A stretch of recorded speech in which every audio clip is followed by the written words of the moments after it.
Bismillahirrahmanirrahim. Assalamualaikum warahmatullahi wabarakatuh. Allahu akbar, Allahu akbar, Allahu akbar. La ilaha illallah, wallahu akbar. Allahu akbar walillahil hamd. Alhamdulillahirabbil alamin wa bihi nasta'in wa ala umuri dunya waddin. Wassalatu wassalamu ala asyrofil anbiya'i wal mursalin sayyidina Muhammadin wa ala alihi wa sahbihi ajmain, amma ba'du. Asyhadu an la ilaha illallah wa asyhadu anna Muhammadan abduhu wa rasuluh. Para jemaah salat Idul Fitri Masjid Talim Aliyatul At-Tahirah yang terhormat, yang berbahagia,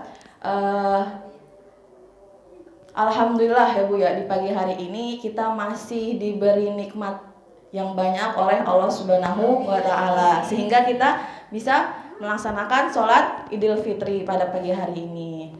Selawat serta salam tak lupa kita haturkan kepada junjungan kita Nabi besar Muhammad sallallahu alaihi wasallam. Allahumma sholli wa sallim wa barik alaih, dan para sahabatnya dan para pengikutnya. Alhamdulillah pada pagi hari ini kita masuk ke bulan Syawal ya Bu ya, bulan Syawal, 1 Syawal, di mana 1 Syawal ini kita dikasih oleh Allah yaitu hari kemenangan atau Idul Fitri, di mana kita setelah kita berpuasa selama 1 bulan penuhnya, menahan lapar, menahan haus ya Bu ya, menahan hawa nafsu juga, menahan hal-hal yang negatif gitu. Terus menahan ghibah, menahan omongan orang dan lain sebagainya. Kan kita akan ditahan ya Bu ya di hari di bulan Ramadan, karena kita telah berpuasa. Nah, berpuasa itu kan dianjurkan oleh Allah, itu wajib ya Bu ya, sebagaimana dalam surat Al-Baqarah, ya ayyuhalladzina amanu kutiba alaikumusiyam kama kutiba alal ladzina min qablikum la'alakum tatakun. Nah, di sini la'alakum tatakun itu adalah tujuan kita agar tujuan kita berpuasa, yaitu apa Bu? La'alakum tatakun, menjadi orang-orang yang bertakwa. Nah, di sini kan di surat Al-Baqarah ada huruf la'ala. Nah, huruf la'ala ini tuh dalam ilmu nahwu itu disebut juga huruf taroji ya Bu ya. Huruf taroji itu huruf yang mengharapkan sesuatu itu. Jadi setiap ada huruf taroji, pasti kalau ada kalimat mengharapkan sesuatu itu pasti harus ada usahanya. Jadi kalau kita ingin dapat gelar takwa dari Allah, maka kita harus berpuasa. Kalau nggak berpuasa ya nggak dapat apa-apa ya Bu ya. Dan pasti banyak ya Bu ya di luar sana yang nggak pada berpuasa, di warteg-warteg, terus ada orang-orang yang berpuasa makan di warteg gitu kan. Nah itu tuh mereka itu nggak butuh Allah gitu. Mereka tuh nggak tahu apa hikmahnya dari kita berpuasa. Mereka tuh nggak butuh Allah.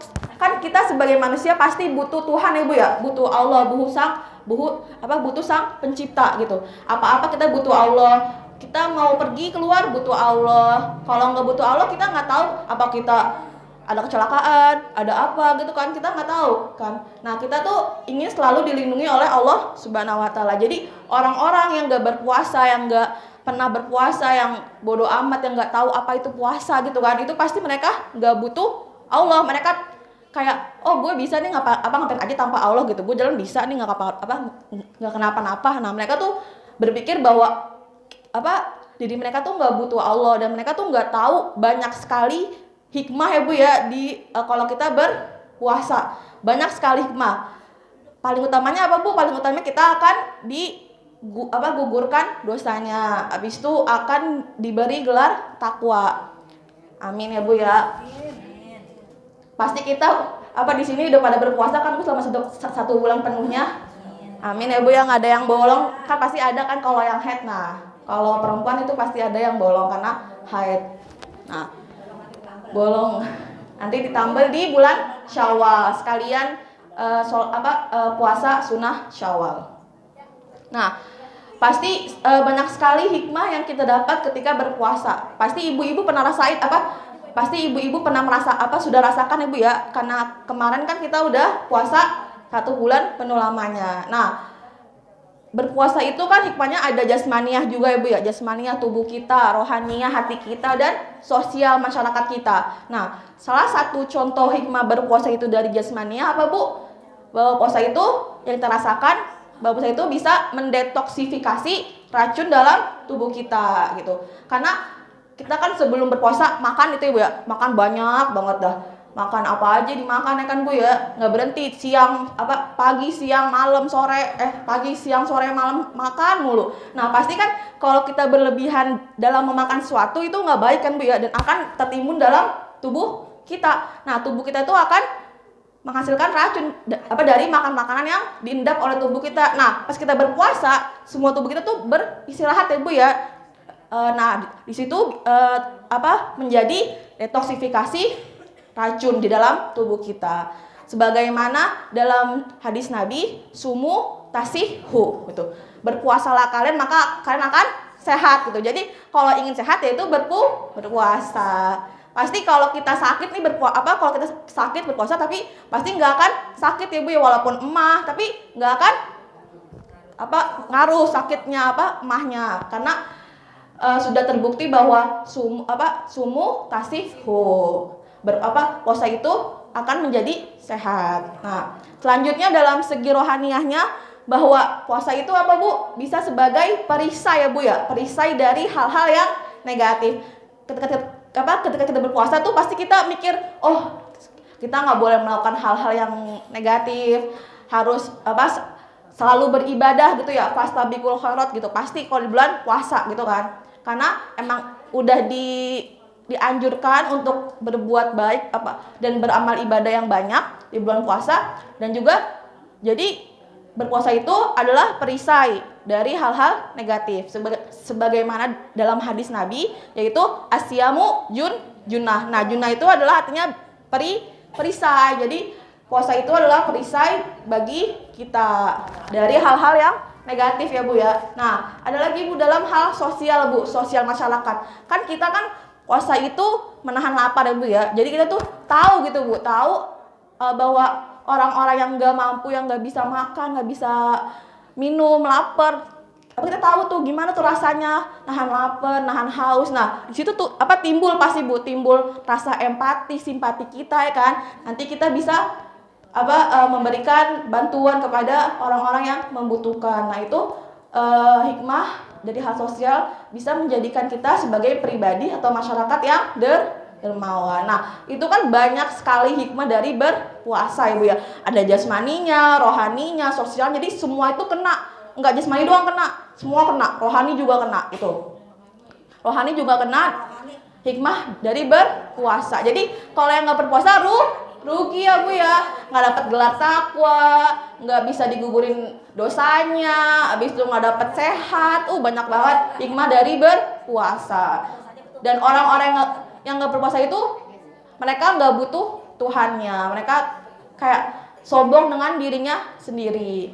Nah ketika kita berpuasa pasti kita itu ya Bu ya, fastabiqul khairat, beribadah mulu, baca Quran, habis itu sholat duha, sholat rawatib, sholat tahajud, apalagi Bu zikir kan emang tuh harus kan dianjurkan, karena banyak sekali hikmah atau amal-amalan yang dilipat gandakan di bulan puasa. Tapi ketika kita selesai berpuasa nih Bu nih, pas bulan Syawal, pasti kita semua ya Bu ya, pasti pas belum bisa naik, terus habis itu turun pelan-pelan dah di bulan Syawal ya Bu ya. Pastinya karena vibes-nya suasana itu nggak mendukung gitu ya, kayak kembali normal ke kehidupan biasa kita. Nah di sini tuh kita harus itu ya Bu yang berbenah gitu, mengingatkan diri bahwa setelah kita berpuasa kita cuma ngambil itu doang, pelajaran dari interfastingnya doang, pelajaran dari berpuasa doang, nahan lapar doang gitu. Kita cuma nerima alju wal atos gitu, lapar dan haus doang. Kita nggak nerima pelajaran tentang sholat rawatib, sunah-sunah amal dari sholat duha, habis itu baca Quran. Nah di sini ada banyak sekali amal-amalan yang kita bisa lakukan ketika kita sudah selesai berpuasa. Apa Bu yang kita lakukan di bulan puasa? Yaitu pertama itu bisa kita lakukan sholat sunnah rawatib ya Bu ya. Jadi ketika selesai berpuasa ini kita mudah-mudahan diberikan kesehatan, mudah-mudahan kita sehat untuk melaksanakan ibadah sholat sunnah rawatib, yaitu sholat sunnah yang dilakukan di luar sholat wajib ya Bu ya. Ada berapa Bu sholat sunnah rawatib? Nah, ada 12, tapi juga ada yang bilang Ibnu Abbas ada 10. Nah, apa aja tuh Bu? Ada 2 rakaat sebelum subuh. Habis itu 4 rakaat sebelum zohor dan 2 rakaat setelah zohor. Habis itu 2 rakaat setelah maghrib, 2 rakaat setelah isya. Nah, itu pokok-pokok dari sholat sunnah rawatib. Itu apa sih hikmahnya dari sholat sunnah rawatib? Nah, akan dibangun satu rumah di surga. Man sholla itnata asyara fi yaumin wa lailah bunyalahu baitun fil jannah. Jadi akan dibangun satu rumah di surga nanti. Jadi kalau kita melaksanain secara kontinu, secara konsisten, insya Allah ya Bu ya, insya Allah kita akan dibuat satu rumah di surga. Enak gak Bu? Enak ya Bu ya. Padahal sunnah doang loh Bu, padahal sunnah bukan wajib. Padahal sunnah gitu, tapi sunnah itu sangat banyak pahalanya gitu. Dan semua amalan sunnah itu kalau dilakukan secara kontinu, secara teratur, secara itu continuous, ya rutin, itu sangat bermanfaat. Ada sahabat Nabi yang melaksanakan sholat duha aja secara kontinu, beliau masuk surga. Nah, apalagi Bu, amalan sunnah yang kita bisa lakukan setelah puasa. Ada sholat sunnah duha ya Bu ya. Nah, duha itu paling bisa kita lakuin ya Bu ya. Bisalah 2 rakaat, 4 rakaat gitu. Nah, sholat duha itu kapan aja sih Bu? Nah, ada 3 waktu nih Bu nih. Ada awal syuruk kan artinya kan apa Bu? Matahari terbit. Nah, itu kita bisa sholat duha di awal waktu, tapi setelah 15 menit baru kita bisa sholat duha dari syuruknya. Nah, habis itu di awal waktu sholat syuruk itu kita dianjurkan 2 rakaat. Nah, apa sih hikmahnya? Hikmahnya itu kita pahalanya senilai dari pahala haji dan umroh Bu. Haji kan tunggunya lama banget ya Bu ya. Saya aja daftar dari umur 12 tahun. Udah didaftarin haji. Itu 10 tahun lama nunggunya gara-gara corona diundur. Habis itu 2022 ya? Apa 23? Segitu 22 baru dipanggil lagi. Dan sekarang berapa Bu haji nunggunya? 20-an ke atas ya? Apa 40 tahun? Keburu tua. Kita keburu tua kalau nunggu haji sebenarnya. Bisa kita haji dari negara-negara tetangga kayak negara apa Bu? Korea, negara Mesir bisa. Terus negara Saudi juga langsung bisa. Tapi kan kita harus ngurusin apa aja kan. Nah, itu Bu, pahalanya adalah senilai dari pahala haji dan umroh gitu. Dan waktu kedua itu adalah waktu pertengahan, yaitu jam 8 sampai jam 10 Bu. Nah, itu pertengahan waktu duha. Itu dianjurkan untuk 2 sampai 4 rakaat ya Bu ya. Nah, itu apa sih hikmahnya? Hikmahnya itu adalah pahalanya senilai dari seluruh anggota tubuh tuh berzikir. Bayangin Bu, pahalanya senilai dari seluruh anggota tubuh berzikir. Mulut, tangan, mata, hidung, kuping, kaki, semuanya Bu. Itu pahalanya senilai dari pahala semua tubuh berzikir. Dan juga akan dimudahkan oleh Allah segala urusannya. Dan yang terakhir adalah waktu akhir 10 sampai 11. Itu 11 jam 11, enggak jam 11.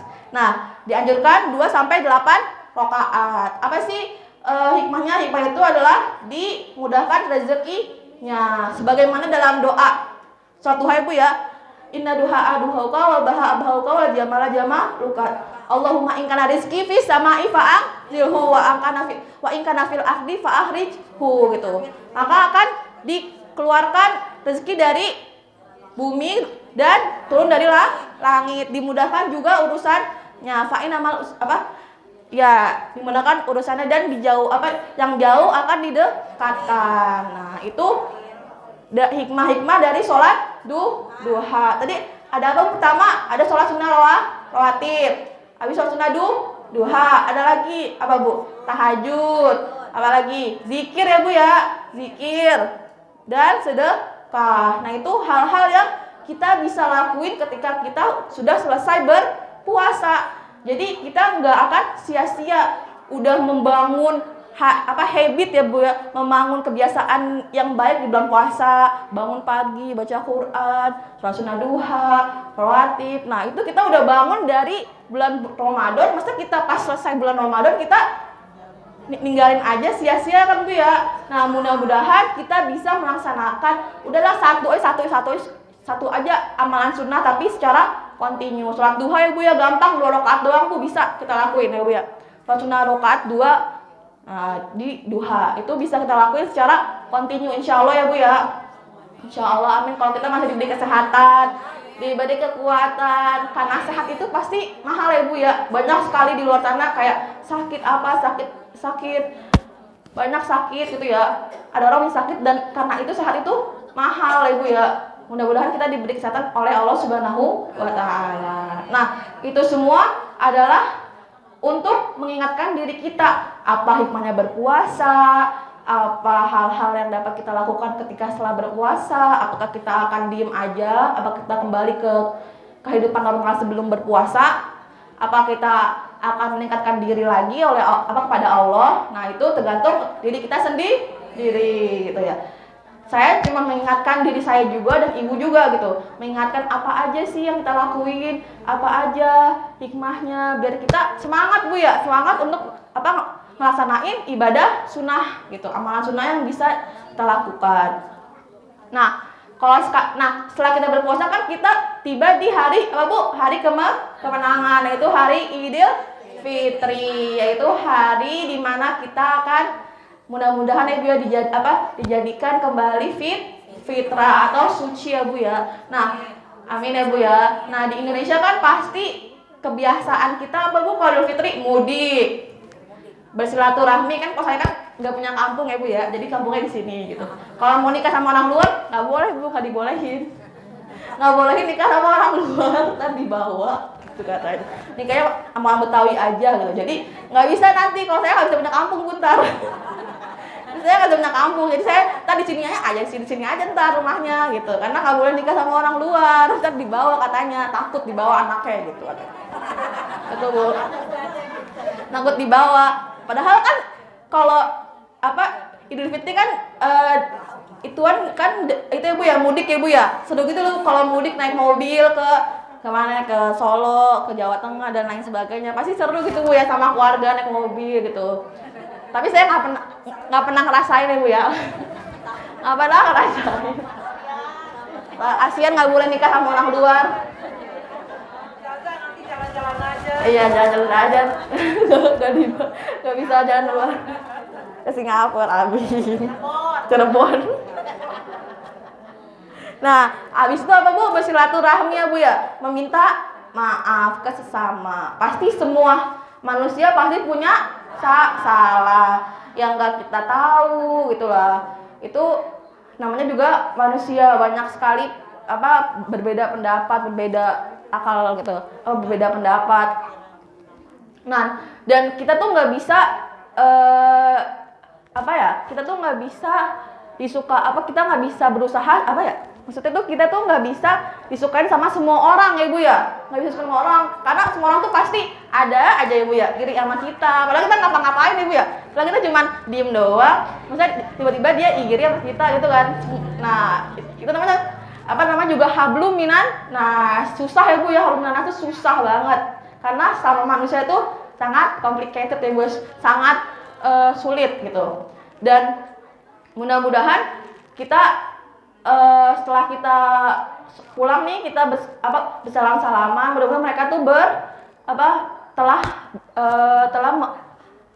telah maafin kita ya Bu ya kalau kita ada salah dan lain sebagainya gitu. Karena kalau kita dengar kata orang, ih lu kayak gini-gini Pak, nggak akan ada habisnya Bu gitu. Karena semua orang tuh pasti punya banyak perbedaan, tergantung prinsip kita gitu, dan harus sesuai dengan sunnah, sesuai dengan Al-Quran dan hadis.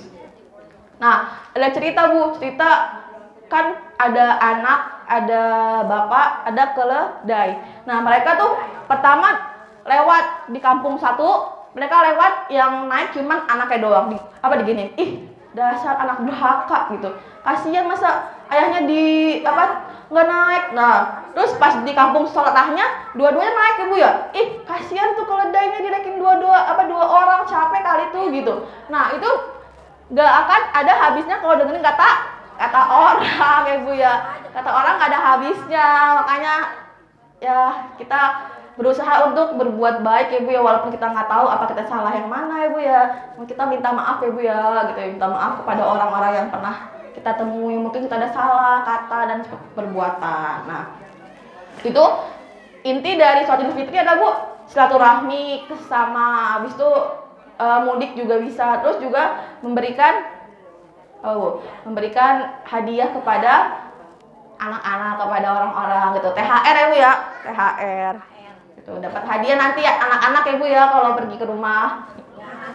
Dapat THR. Kalau saya kayak dapat THR udah gede. Oke. Udah ya Bu ya, kepanjangan ya Bu. Jam berapa nih? Pada mau pergi ya Bu ya, pada mau keliling. Nah, mari kita akhiri ceramah kali ini. Yang salah dari saya, yang benar dari Allah ya Bu ya. Jadi kalau emang salah ya dari saya Bu ya. Dan Bu kalau kita tahniah selamat untuk merayakan Idul Fitri Bu ke semua orang, itu minal aizin wal faizin. Apa artinya Bu? Yang suci dan yang menang. Kan kebanyakan orang-orang tuh menganggap bahwa minal aizin wal faizin itu artinya mohon maaf lahir dan batin. Itu salah ya Bu ya, bukan ya Bu ya. Padahal kepanjangan dari ja'alanallahu minal aidin wal faidin. Semoga Allah menjadikan kita orang-orang yang suci dan menjadi menang. Ada lagi taqabbalallahu minna wa minkum siyamana wa siyamakum. Mudah-mudahan Allah menerima amalan puasa kita dan yang lainnya. Amin ya Bu ya. Sekian dari saya. Mohon maaf kalau ada salah-salah kata ya Bu ya. Di sini kita lihat apa yang dikatakan, bukan siapa yang mengatakan ya Bu ya. Kalau baik ya diambil, kalau jahat dibuang jauh-jauh gitu ya. Jauh ke laut, buang aja buang. Kalau nggak baik buat diri kita. Nah, sekian dari saya. Assalamualaikum warahmatullahi wabarakatuh.